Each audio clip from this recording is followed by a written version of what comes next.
بسم الله الرحمن الرحیم. زه د بیټک ټي وي ډیره شکریا ادا کوم چې دومره به د لنډ تنګ وخت کې موږ له ټیم راکو. زه د ټانکوي کلي سره تعلق لرم. زما نوم کفایت دی، د جنوبي وارډ نه یوت کونسلر په حیثیت باندې ولاړ یم. فیصله د پارټۍ په سطح باندې شوې ده. زه د جمعیت علما اسلام نه ولاړ یم. ما ته ټیکټ میلاو شوی دی. ما له ټیکټ خپل علماو راکړی دی. زموږ په جومات کې جرګه وه، هغې فیصله کړې ده ټولو مشرانو. د هغې ټولو په ما باندې اتفاق راغلی او ما له د ټولو اتفاق سره دا ټیکټ ما ته میلاو شوی او زما یوه جذبه وه چې زه د خلکو خدمت وکړم. موږ مخکې هم خدمت کړی دی او بیا به هم که خیر انشاءالله کوو.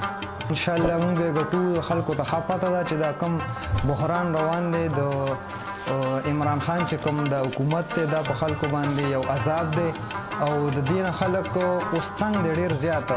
نو انشاءالله زمونږ کتاب نښه ده او مونږ به خلک انشاءالله کامیابوي. زمونږ مشران هم ډېر ښه مشران دي. مشران دي ټول عالمان دي. زمونږ په سر باندې لاس ایښی دی. زمونږ صفا پارټي ده او ډېره ښکلې پارټي ده.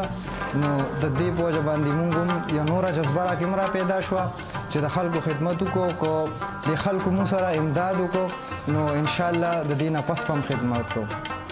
خدمت ته خدمت خو موږ مخکې هم کړی دی او بیا به هم کوو. او چې چاته څه مشکلات دي نو هغه به له انشاءالله په ښه طریقې سره حل کوو. او چې زموږ نه څه کېږي د هغې نه به ورسره سیوا، لاس امداد، منډه هر څه به ورسره کوو.